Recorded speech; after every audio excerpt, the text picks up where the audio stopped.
We're talking about our nervous system and the polyvagal ladder of freeze at the bottom, and then sympathetic arousal, fight and flight, and going into ventral vagal, which is where we have access again to our conscious level mind, our higher level functioning, and we're not in a reactive survival mode.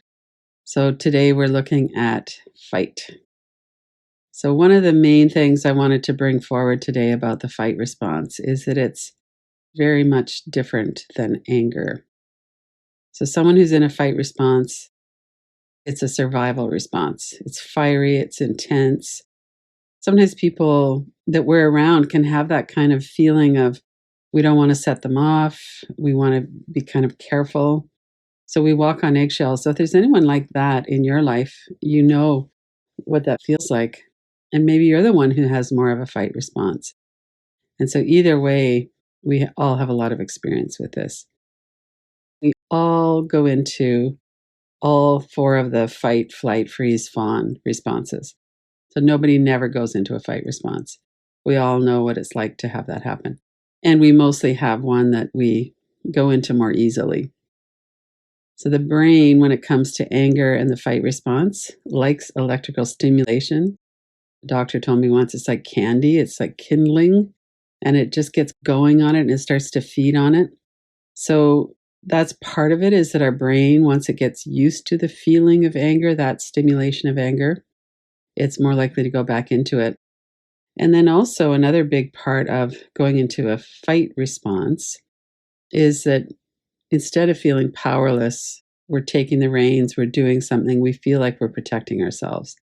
So that is much preferable, to feel like we're doing something to protect ourselves, than to go into kind of that feeling of powerlessness, which is often part of the neuroception of threat.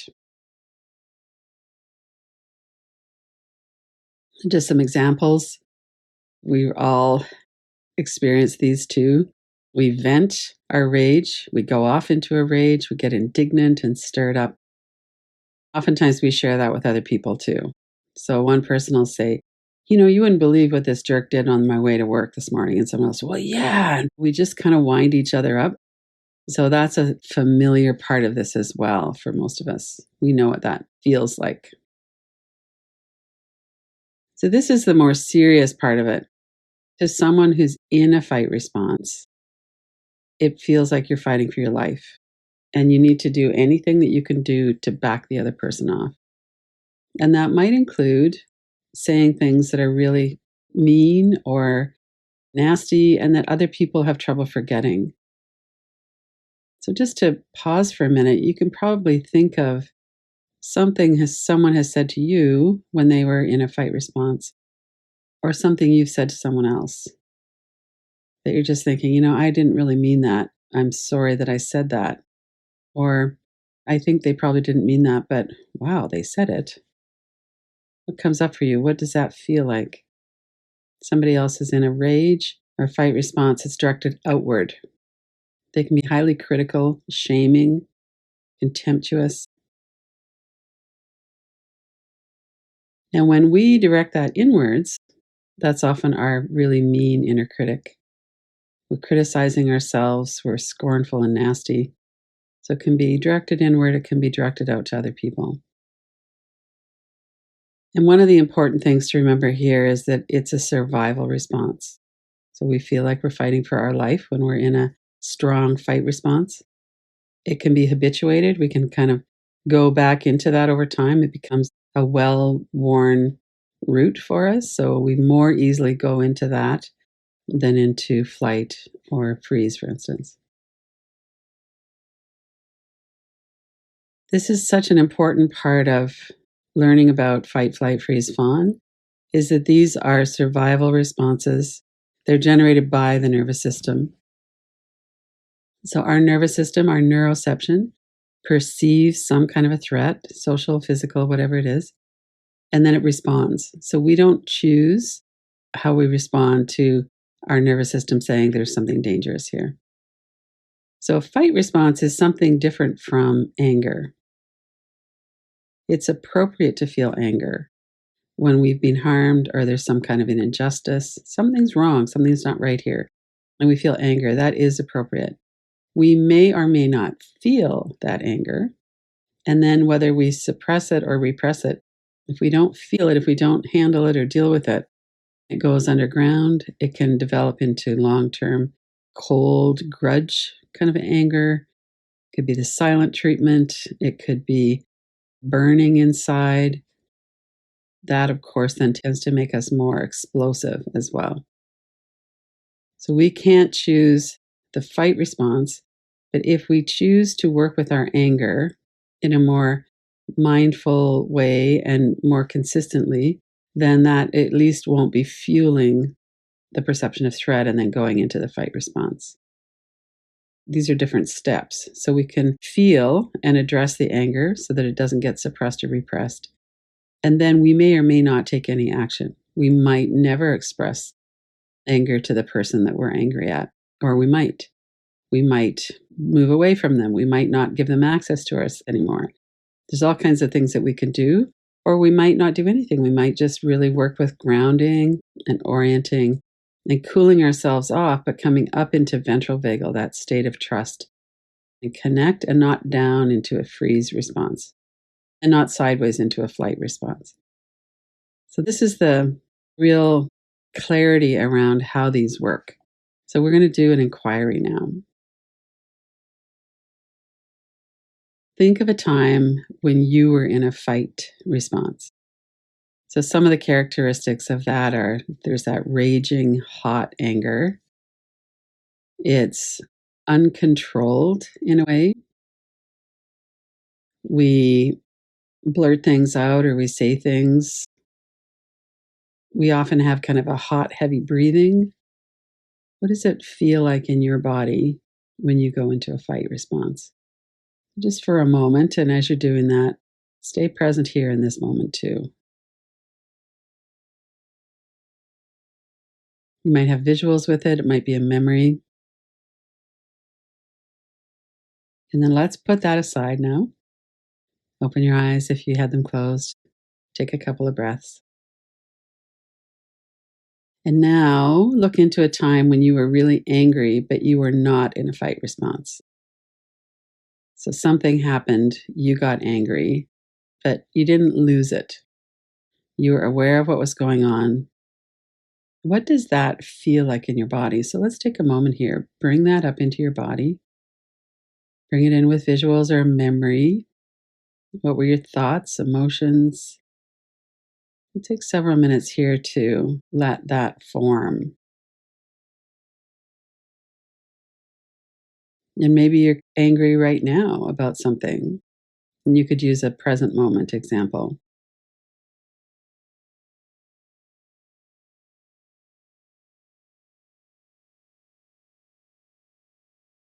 Because we're doing a fairly short somatic inquiry, don't pick a 10 out of 10, but pick something that has some juice in it.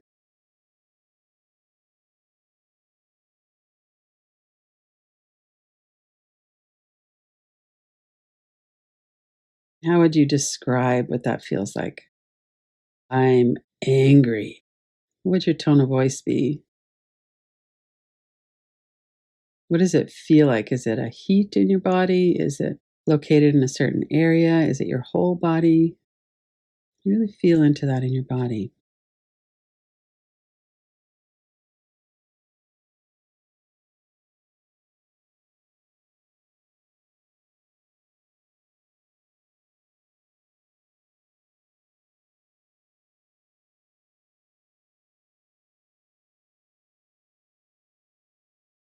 And you might feel yourself going off into a fight response in your mind.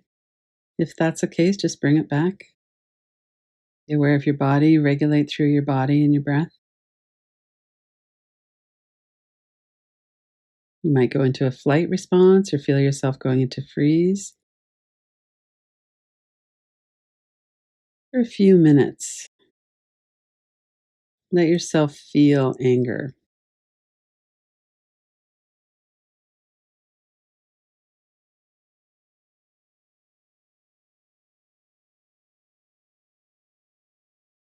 You might imagine yourself saying something. If there's an action that you may or may not take, you don't have to actually do this. But what might you want to do? So, someone's harassing you on the street, for instance. If you felt safe enough, you might turn around and yell at them or say something, or what might you do? You could see yourself doing that, or you might kick at them and run away. If it's at a dinner with a relative and somebody says something shaming, you could imagine what you might say. What action might you take? These aren't something we might do, not necessarily, but just to see, let it come to mind and then feel that in your body as well.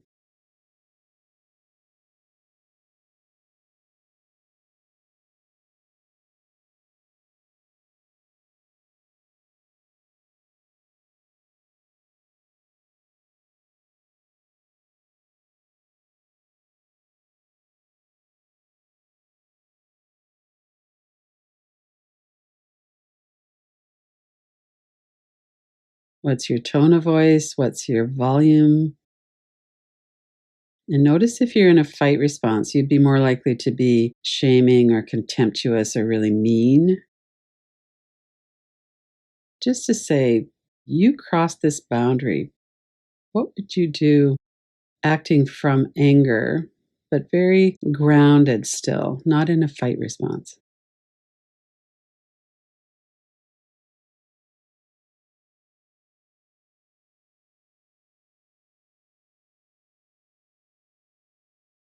One way to do that is by remaining aware of your breath, your feet, your seat.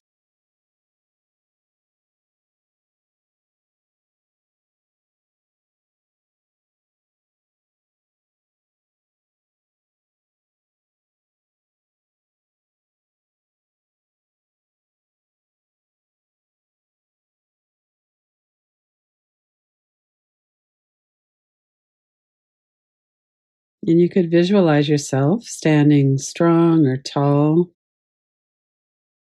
calm, angry, firm voice. No, I'm not going to sit here while you say that. Whatever it is, how you might want to respond.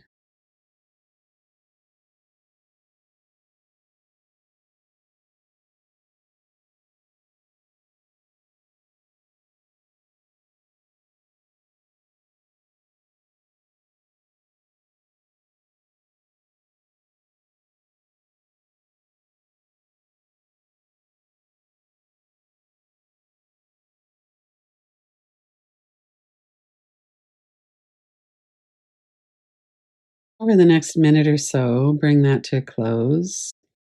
Come back into regulating your body again. Notice your breath. Notice what that experience was like. If you felt yourself slipping into fight, flight, or freeze,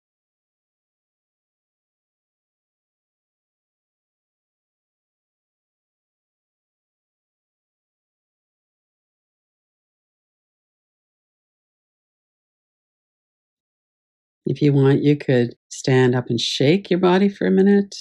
You could bring your hands into fists above your head and throw that angry energy down to the ground. Open your hands and just exhale and whew, let it roar out of your body and whew, throw it down into the ground. You can do something physical to release the anger too.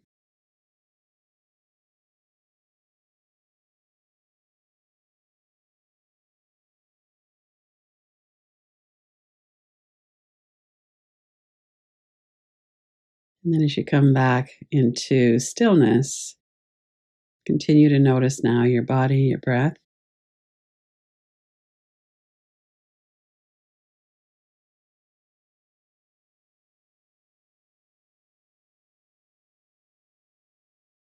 So now let's go back into a younger self. It might have been yesterday or when you were a child. But see if you could bring this attuned adult self into this connection sometime when you remember being in a fight response. And it might have been that you were slipping into that during the previous one. But just to remember Bring up some memory of being in a fight response where you felt really desperate, you felt raging or out of control. You weren't thinking about how what you said was going to harm other people. You were just trying to get it out, trying to protect yourself. Only this time, really stay attuned. Your adult self is here. You're bringing this attuned empathy with your younger self.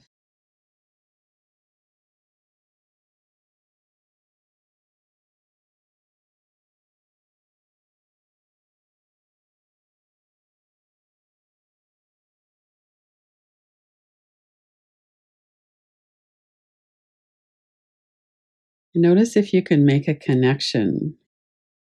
Come up into ventral vagal, this state of trust and connection. One of the ways that we do that is we might work with our breath. We might look around the room, anchor into this moment.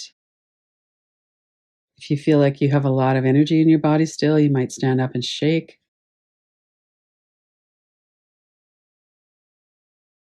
From this state of trust and connect, what would that feel like? If your younger self had had a trusted older self or an adult who was regulated at the time, what might they have done to help you when you're in a fight response? What kind of support might you have had? And see if you could offer that to yourself.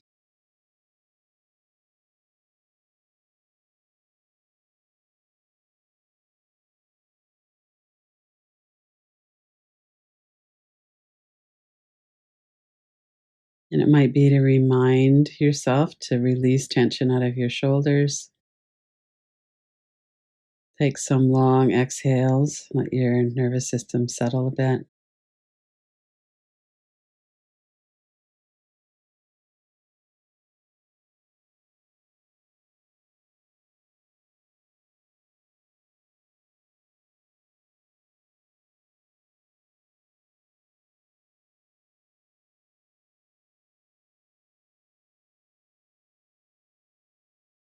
As we bring this back into this moment in our life, what was your experience around being in an anger, feeling the anger, letting the anger be here, but you're not in a fight response?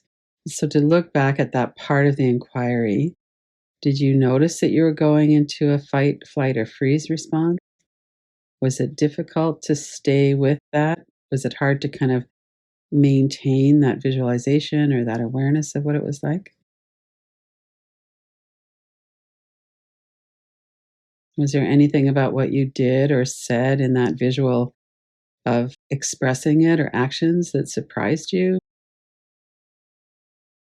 Are those things that you do kind of regularly or that you would never dream of doing? So let's take a few minutes to sit with that. What did you witness or observe about that?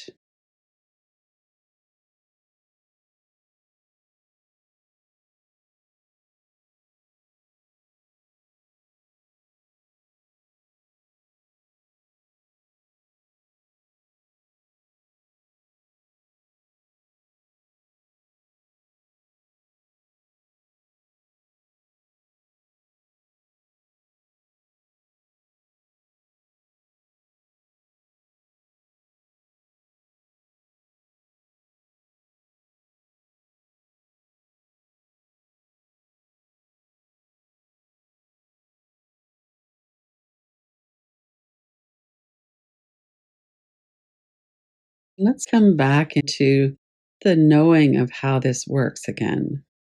So, a fight response is a survival response.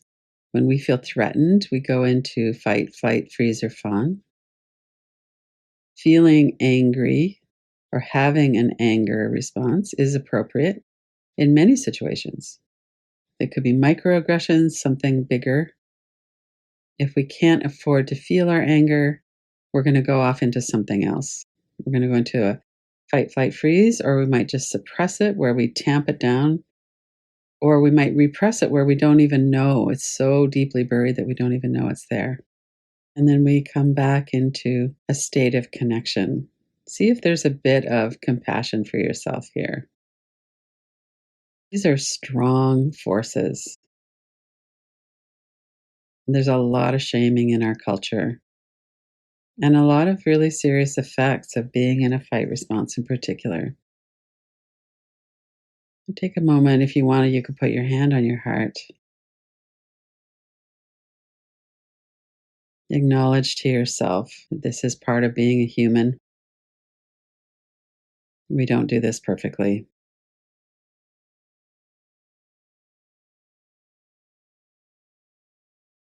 We could give ourselves a break. And we could commit to working with this more skillfully.